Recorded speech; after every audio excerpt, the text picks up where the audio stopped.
Hello friend, good morning, good afternoon, good evening. जब भी आप अपना वीडियो देख रहे हो, चलिए बेसिकली आज हम इस वीडियो लेक्चर में डिस्कस करने वाले हैं CBSE previous year question 2023 maths. Clear है? तो बिना टाइम वेस्ट किए हुए आ जाते हैं क्वेश्चन पर। सेक्शन ए इस वीडियो लेक्चर में सेक्शन ए करवाएंगे, नेक्स्ट वीडियो सेक्शन बी होगा, फिर नेक्स्ट सेक्शन सी और सेक्शन डी, फिर एसेप्शन, रीजन और केस स्टडी बेस के क्वेश्चन भी करवाया जाए। क्लियर है?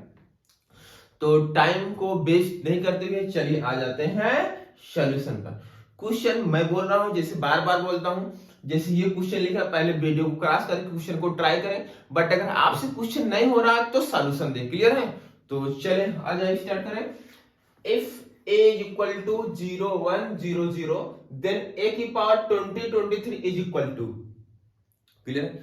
जैसे क्वेश्चन 2023 में आया, अब एग्जाम होने वाला 2024 में, बस यही क्वेश्चन देख करके यहाँ 2024 देगा। तो इसका सॉल्यूशन क्या है, अप्रोच कैसे आप लगाएं, ये आप समझिए। क्लियर है? तो आ जाओ इसका solution. a is equal to 0 1 0 0, ये a है। यहां से आपको सोचो फाइंड आउट करना है a की पावर 2023। तो ये चीज थोड़ा विजुलाइज करो। यहां से पहले अप्रोच है कि यहां से मैं निकालू ए स्क्वायर। ए स्क्वायर का मतलब इसको मल्टीप्लाई कर दे, ए इंटू ए कर दे, ये हो जाएगा 0 1 0 0। क्लियर? अब यहां पर आपको मल्टीप्लिकेशन ऑफ मैट्रिक्स का कॉन्सेप्ट आना चाहिए, तब ये क्वेश्चन आपसे बनेगा। क्लियर? देखो नहीं आ रहा तो मैं आपको सिखा दूंगा। ये देखिए, ये फर्स्ट रो है और ये फर्स्ट कॉलम है। जब भी मैट्रिक्स और मैट्रिक्स का मल्टीप्लाई होगा, रो टू कॉलम करना है, रो टू कॉलम करना है। तो इज इक्वल टू, देखिए ये फर्स्ट रो और ये फर्स्ट कॉलम, इसका मल्टीप्लाई इसमें करेंगे हो जाएगा 0 इंटू 0, तो यहाँ 0 हो जाएगा। बीच में प्लस का साइन लगाएं, इसका मल्टीप्लाई इसमें करेंगे 1 इंटू 0 0 हो जाएगा। क्या बात समझ में आई? अब ये जो फर्स्ट रो है, इसका मल्टीप्लाई सेकंड कॉलम करें, 1 0 का मल्टीप्लाई 1 में करें, क्या हो जाएगा 0, और 1 का मल्टीप्लाई 0 में करें, क्या हो जाएगा 0। क्लियर? अब ये जो सेकंड रो है, ये आपकी सेकंड रो बची, इसका मल्टीप्लाई फर्स्ट कॉलम में करें, जो सेकंड वाली मैट्रिक्स है इसमें, तो इसका मल्टीप्लाई इसमें करेंगे 0, फिर इसका मल्टीप्लाई इसमें करेंगे, प्लस का बीच में साइन लगाएं, 0 हो जाएगा। इसका मल्टीप्लाई इसमें करें, कितना हो जाएगा 0, इसका मल्टीप्लाई इसमें करें, कितना हो जाएगा 0। क्लियर? यहां से क्रिएट हुआ इज इक्वल टू क्या है भाई, 0 प्लस 0 0, 0 प्लस 0 0, 0 प्लस 0 0, 0 प्लस 0 0, तो यहां हो जाएगा 0 0 0 0। यहां से चमक गए स्टूडेंट, ए स्क्वायर की जो वैल्यू आ गई, मतलब ए की पावर 0 0 0 0, ये आ गया। अब यहां से अगर आप फाइंड आउट करो ए की पावर 3, तो ये भी 0 0 आएगा, करके देख लो। क्लियर है? सिमिलरली ऐसे ही a की पावर 2023 की वैल्यू क्या आ जाएगी, 0 0 0 0। तो क्या कोई ऑप्शन है? ये बन गया नल मैट्रिक्स है, ये ऑप्शन नंबर सी। अब यही क्वेश्चन आपसे पूछ सकता था, यह नल मैट्रिक्स दे देता। क्लियर है? लॉजिक समझ में आया? नोट करिए इसको।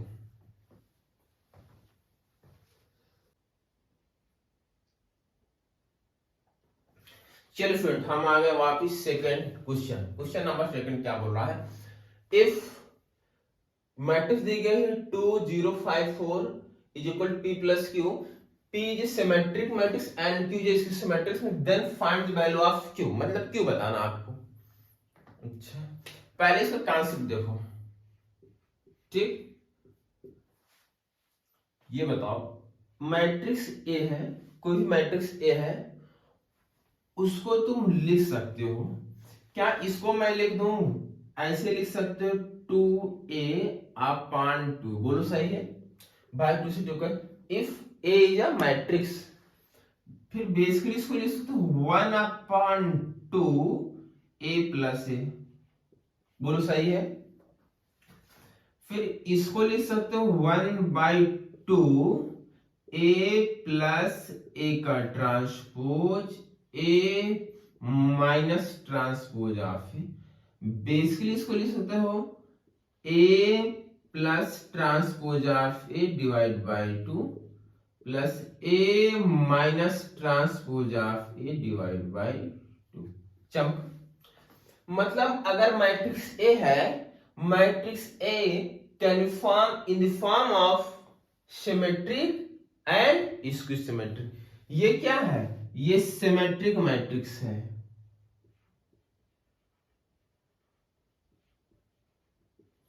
और ये क्या है? ये स्क्विसिमेट्रिक्स है। तो आपको किसकी वैल्यू बतानी? क्यू, और क्यू क्या? स्क्विसिमेट्रिक मैट्रिक्स। तो ये है, तो बेसिकली आपको ए माइनस ट्रांसपोज ऑफ ए ये बताना भैया। और ये क्या है? देखो यही मैट्रिक्स ए को लिखा गया P प्लस क्यू, तो P क्या है? सिमेट्रिक्स, मतलब ए, और क्यू क्या? सिमेट्रिक्स, मतलब तुम्हें क्यू की वैल्यू फाइंड, और क्यू किसके इक्वल हो जाएगा? A minus transpose of A divide by 2। तो यही है आपका क्यू, और एक क्वेश्चन में दिया गया है, यही तो ए है, इसे पुट कर दो, तो Q इज इक्वल टू 1/2 यहां लगा दे रहे हैं। ए ये दिया गया, ये लिख लो 2054 माइनस इसका ट्रांसपोज, ये चेंज हो जाएगा ऐसे, तो क्या हो जाएगा बोलो? 250, क्लियर है? ये हो गया 1/2। भाई मैट्रिक्स को सब्ट्रैक्ट करना आता ही है, करेस्पॉन्डिंग एलिमेंट सब्ट्रैक्ट हो जाएंगे। 2 - 2 0, 0 - 5, तो ये बचा -5, 5 - 0 5, ये हो जाएगा 4। भाई 1/2 मल्टीप्लाई कर दो। मैट्रिक्स में अगर किसी नंबर से मल्टीप्लाई कर रहे हैं तो सभी नंबर, सभी एलिमेंट में मल्टीप्लाई होता है, क्लियर है? हाँ। इज इक्वल टू, इसका मल्टीप्लाई में करेंगे तो ये क्या बन जाएगा? 0। इसका मल्टीप्लाई में करेंगे तो ये हो जाएगा -5/2। इसका मल्टीप्लाई में करेंगे तो ये हो जाएगा 5/2। इसका मल्टीप्लाई में करेंगे हो जाएगा 0। क्या कोई ऑप्शन है?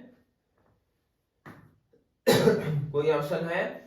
Option number second sir, clear है? नोट कर लीजिए। चलिए फ्रेंड, वापिस हम आए क्वेश्चन नंबर 3 पर।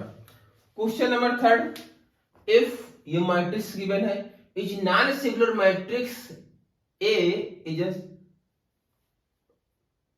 Belongs to capital A, then set A, clear है?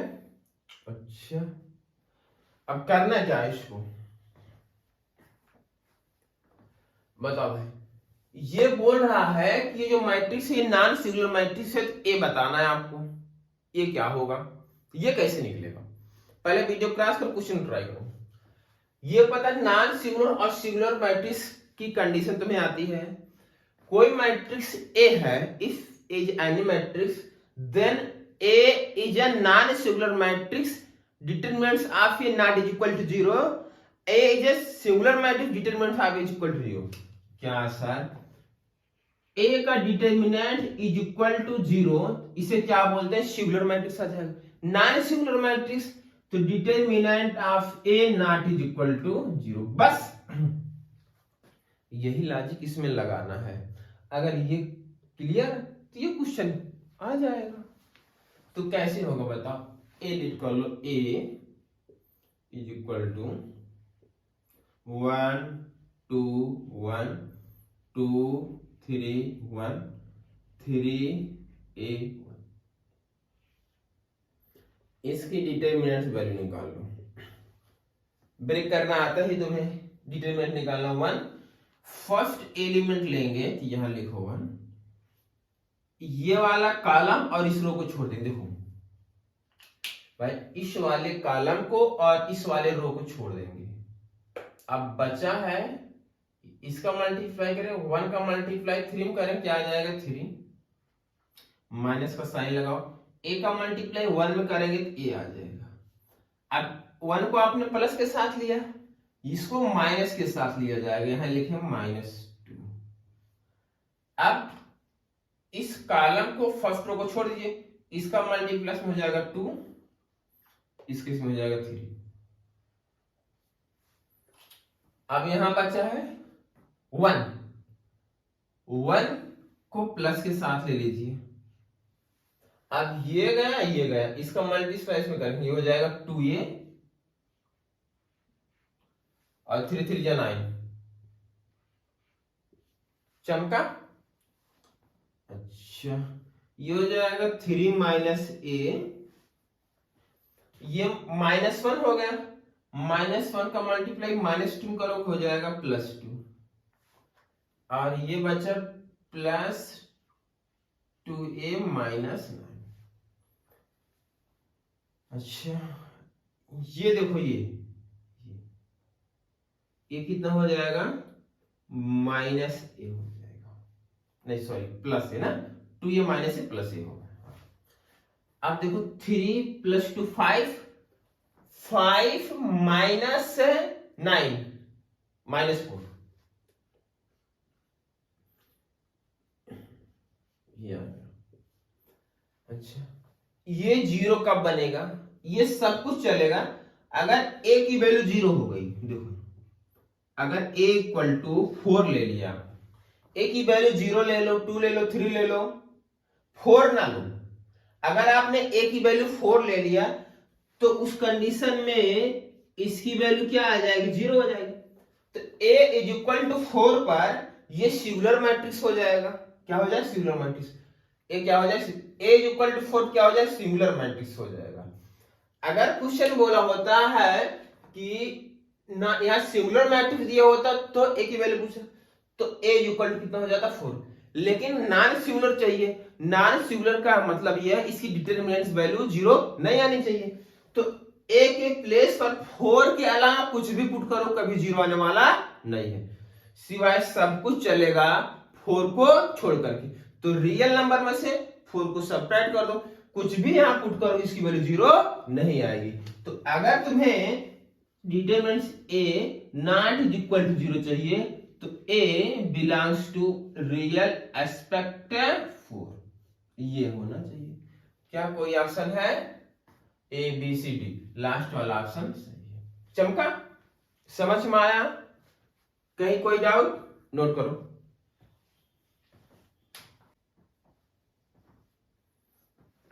चलिए फ्रेंड, वापिस आए question number 4, question number 5। Video को क्रॉस कर क्वेश्चन को ट्राई करो, क्वेश्चन हो रहा कि नहीं हो रहा, क्लियर है। चलो स्टार्ट करें। देखो, if determinants of A is equal to determinants of K into A is a square matrix of order true, then sum of all possible value of K, यहाँ जो K लिखा गया है, पहले K की वैल्यू फाइंड आउट कर लो, फिर उसका सम कर लो क्या आ रहा है। अच्छा, ये कैसे होगा बेसिकली, और इसका सॉल्यूशन यहाँ देख लेते हैं। Determinants of A is equal to, यहाँ है K, जो a यहां पर लिखा गया है उसका ऑर्डर क्या है, 2 है। अच्छा, ये बताओ अगर k को बाहर लेकर आओगे, यहां अगर आप k को बाहर लेकर आओगे तो ये बनेगा k²। भाई जितना ऑर्डर है उतनी क्या हो जाएगी, पावर क्रिएट हो जाएगी। ये हो गया k² डिटरमिनेंट ऑफ a, इसको सर लेकर चले जाओ, k² determinant of a minus determinant of a is equal to 0। K square minus 1, यहाँ determinants A is equal to 0। भाई डिटर्मिनेंट्स ए 0 नहीं आएगा, काम खत्म। तो 0 कौन देगा? ये 0 देगा। K square minus 1 is equal to 0, तो यहां से आ जाएगा के स्क्वायर इज इक्वल टू 1, तो के is equal two plus minus 1। के की दो वैल्यू आई, के इज इक्वल टू आया एक 1, के इज इक्वल टू माइनस 1। इनका सम पूछ रहा है, तो सम क्या हो जाएगा इसका? ऐड कर दो 1 प्लस माइनस 1, ऐड करेंगे 1 माइनस 1 इक्वल टू 0। तो जो के की वैल्यू एक माइनस 1 आई है, एक माइनस 1 आई, एक प्लस 1, इनका सम करो कितना आ जाएगा? 0। कोई ऑप्शन क्या है? 0 हो गया। चमका? अच्छा, आ जाइए क्वेश्चन नंबर 5। ये चमक गया आपको। क्वेश्चन नंबर 5, एफ एक्स का डिवाइड ये दिया है एफ ऑफ 0, तो एफ एक्स बताना है। चलो यहां देख लेते हैं सॉल्यूशन इसका, ये ऊपर स्पेस है। दोनों साइड इंटीग्रेट कर दो। अगर आप इंटीग्रेट करोगे तो ये हो जाएगा डी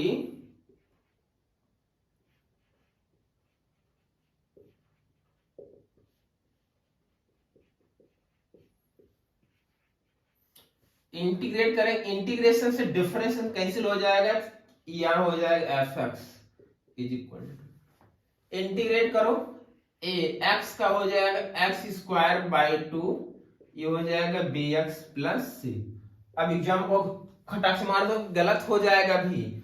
यहां कुछ दिया गया सी की वैल्यू फाइंड आउट करने के लिए, ये है एफ ऑफ 0, तो मतलब एक्स के प्लेस पर 0 पुट करो इसी में, तभी तो एफ ऑफ 0 आएगा।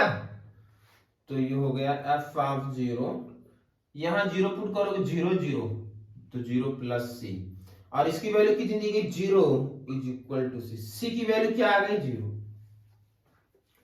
तो सी की वैल्यू 0 यहां पुट कर दो, तो वापिस से जो तुम्हारा एफ एक्स आ जाएगा A x square by 2 plus b x plus 0, मतलब a x square by 2 plus b x.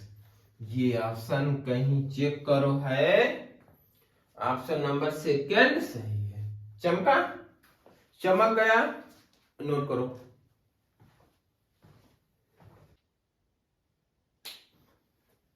चलिए फ्रेंड, वापस हम आगे क्वेश्चन नंबर 6 और क्वेश्चन नंबर 7। क्लियर है? क्वेश्चन नंबर 6 क्या बोला? Degree of differential equation sin x plus cos dy by dx is equal to y square. ये तो चमक गया होगा यार, देखते ही।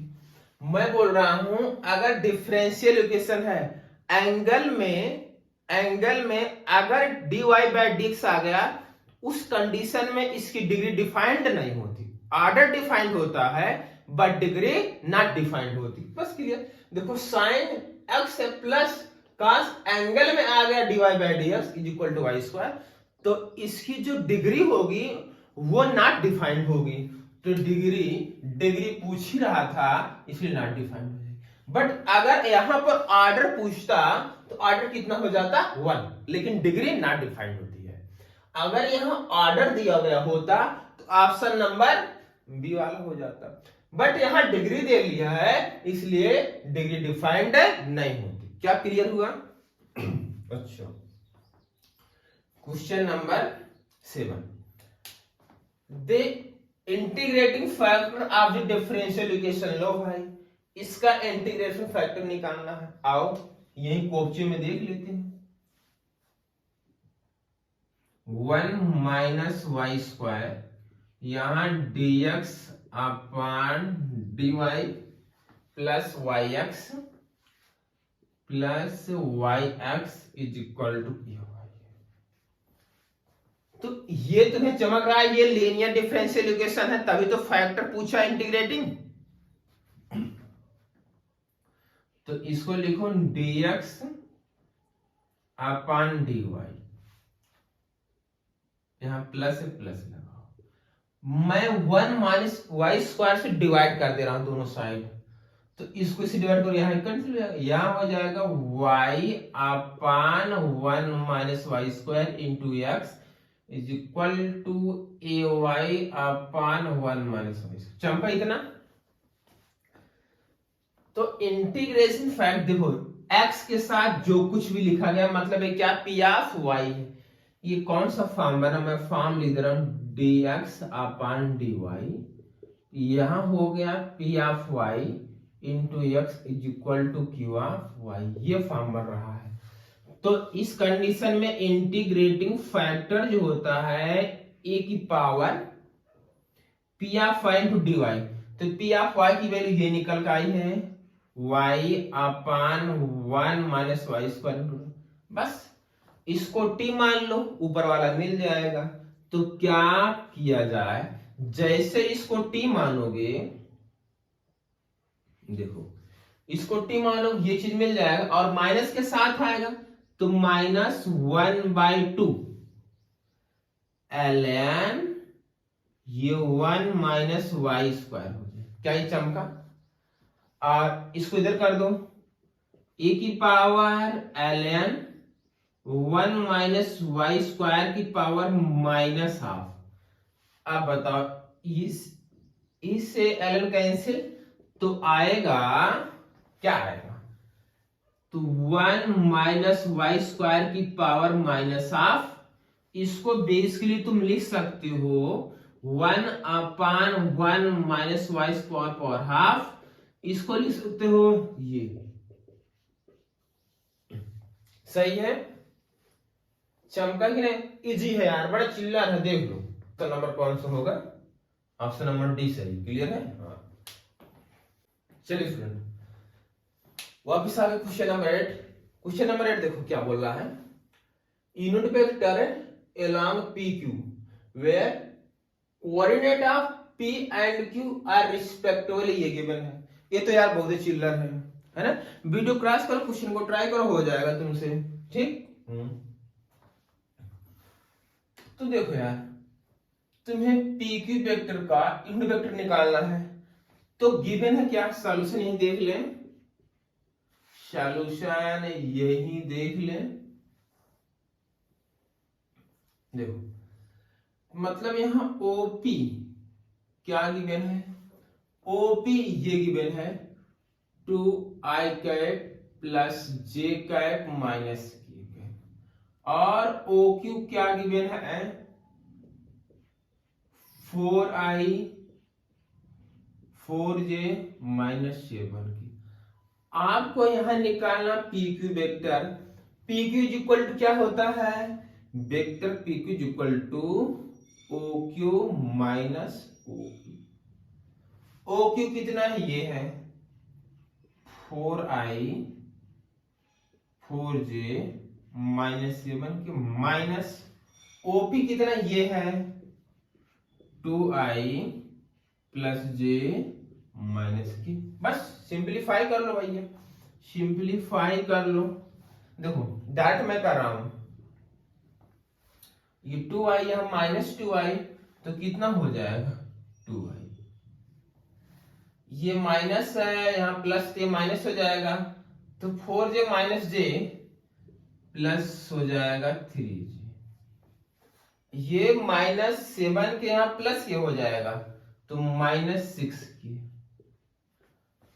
अब बताओ यूनिट वेक्टर निकालना है, तो यूनिट वेक्टर क्या हो जाएगा, यूनिट वेक्टर हो जाएगा PQ यूनिट वेक्टर मतलब कैप निकालना is equal to vector PQ upon magnitude of PQ, यही तो होता है। इसका मैग्नीट्यूड निकालो, इसका मैग्नीट्यूड निकालो, स्क्वायर रूट में 2 की स्क्वायर कितना हो जाएगा 4, 3 की स्क्वायर कितना हो जाएगा 9, और 6 की स्क्वायर कितना हो जाएगा 36, 36 प्लस 4 40 और 9 49, और 49 की स्क्वायर कितना हो जाएगा 7।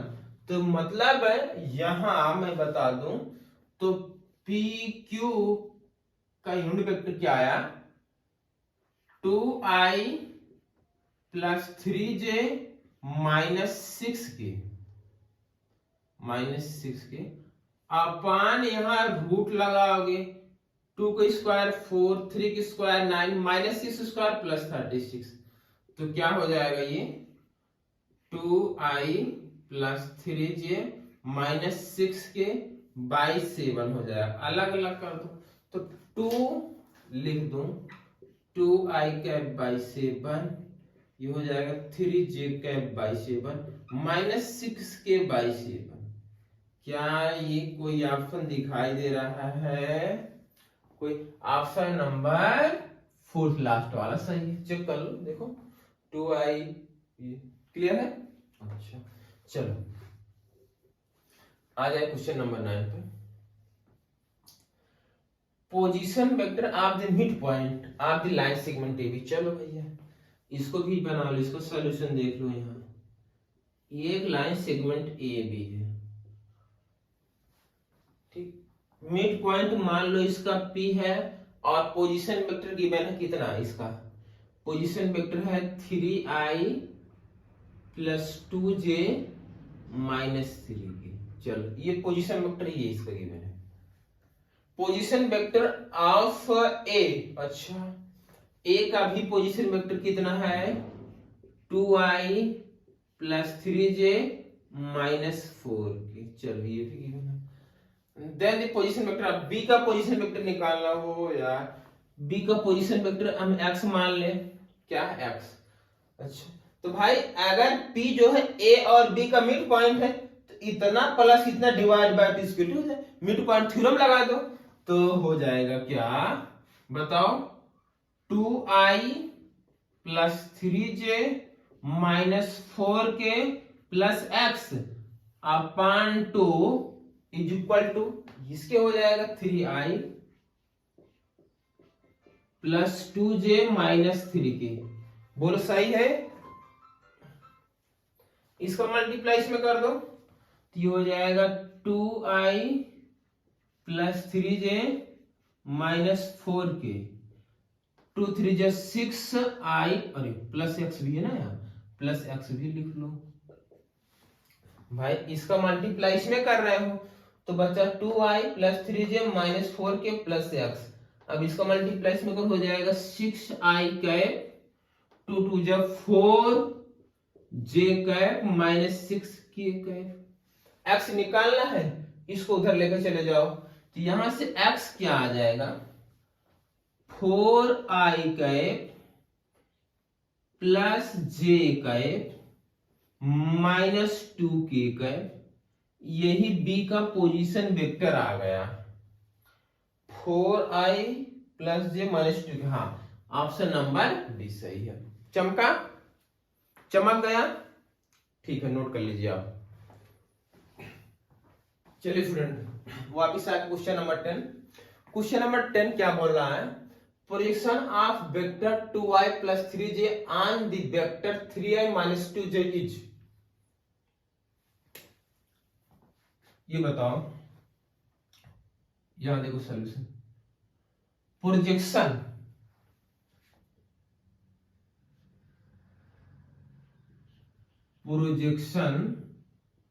Of vector A on vector B is equal to A dot B upon magnitude of. यही फार्मूला होता है भाई। ए का बी पर, तो बी से बी के मैग्नीट्यूड से डिवाइड करते हैं, क्लियर है।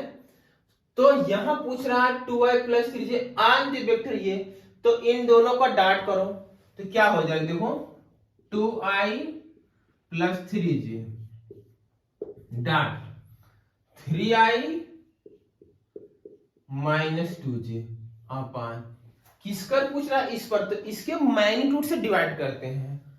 मैग्नीट्यूड निकालोगे रूट में, ये 3 का स्क्वायर 9 माइनस 2 का स्क्वायर प्लस 4, 2 3 जा 6 i डॉट i 1 हो जाएगा और 3 2 जा 6 माइनस ये हो लो भैया इज इक्वल टू 0। ये तो 0 आ गया। कोई ऑप्शन है? ऑप्शन नंबर फर्स्ट है सही है। चिल्लर है। Equation of line passing through point is parallel to the Z axis. देखो यार बहुत चिल्लर है। इस लाइन की इक्वेशन फाइंड आउट करना है। क्लियर है? ये ऐसे कर लो, ये देखो ये एक्स, ये वाई और ये क्या है, जेड है। तुम्हें फाइंड आउट करना है ये इस लाइन की इक्वेशन, और ये लाइन किसके पैरेलल है, जेड एक्सिस के पैरेलल है। ठीक, अच्छा, और ये लाइन पास हो रही किससे, 1,1,1 से। क्लियर है? अच्छा, ये बताओ ये लाइन इससे कितने एंगल बनाएगी, 0 डिग्री बनाएगी। भाई इसके पैरेलल है, बताओ ये एक, इसका डायरेक्शन ये, इसका डायरेक्शन है, एंगल कितना बनाएगी, 0। तो x माइनस x1 मतलब 1 अपान इसके पैरेलल है, तो y और x वाला 0 is equal to y minus 1, y minus 1, देखो x1 y1 z1 अपान क्या हो जाएगा, 0 is equal to z minus 1। Angle कितना बना रहा है, इससे 0 बना रहा है। कंडीशन डायरेक्शन एक वाले, इसका डायरेक्शन इधर, इन दोनों का डायरेक्शन एक साथ लिया गया है, तो cos 0 कितना हो जाएगा, 1। ये क्या लॉजिक समझ में आया, कॉन्सेप्ट समझ में आया? बड़ा चिल्लर है यार, और भी मेथड है करने के, नहीं बस इस विजुलाइज कर, अपना दिमाग लगाओ, बहुत इजीली हो जाए। क्लियर है? नोट कर लीजिए इसको आप। चलिए फ्रेंड, वापिस हम आ गए नेक्स्ट क्वेश्चन पर। Question number 12। If the sum of numbers of 10 and throwing a pair dice यहां दिया गया है pair dice, क्लियर है, is 9, then the probability that number of 10 on one of the dice is 4 is, clear है? देखो यार, एक pair dice मतलब, पेयर का मतलब 2 डाइस को जब आप थ्रो करेंगे तो नंबर ऑफ सैंपल स्पेस क्या आएगा, वो मैं सारा लिखूंगा नहीं। यहाँ आएगा 1,1, 1,2, 1,3, टोटल कितने बनेंगे sample space, number of sample of the element कितने बनेंगे, 36। तो सैंपल स्पेस में जो एलिमेंट होंगे वो कितने होंगे, 36। तो मैं यहां लिख दूं इज इक्वल टू कितना हो जाएगा, 36। समझे नहीं समझे? दिमाग लगा लो, हो जाएगा, लिखने की जरूरत नहीं है। यहां कह रहा है 9 आना चाहिए, तो अगर 9 की बात की गई है तो यहां a इज इक्वल टू बनाओ, क्या आएगा, 3,6 हो सकता है, और 6,3 होगा, और सोचो 4,5 होगा, 5,4 होगा। यही तो इतनी पॉसिबिलिटी है। चमका कि नहीं चमका भाई? 2 डाइस को थ्रो करोगे तो यही इतने पॉसिबिलिटी, सम करने पर क्या आएगा, 9 आएगा, और कोई पॉसिबिलिटी नहीं बनेगी। अच्छा, बी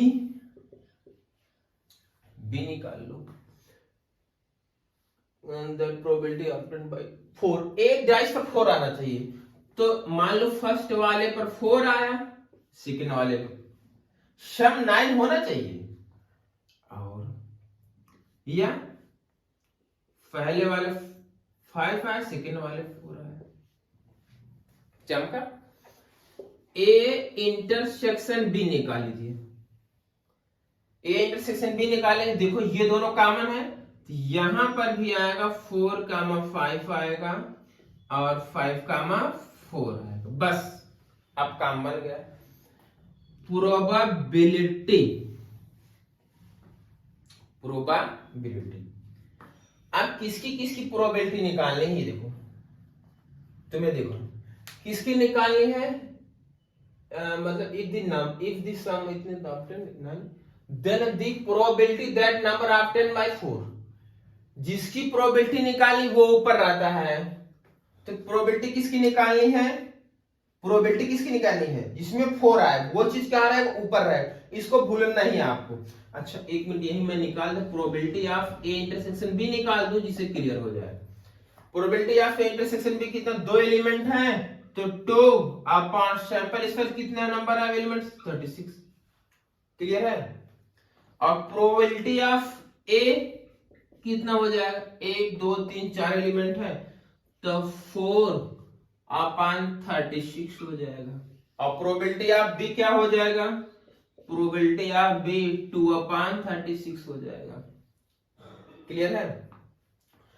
आप आंसर को फाइंड आउट कर, देखो दिमाग लगाना है, किसके रिस्पेक्ट में क्या नीचे रहेगा, यहाँ ए अपान बी रहेगा, बी अपान ए रहेगा, इसको देखना है आपको।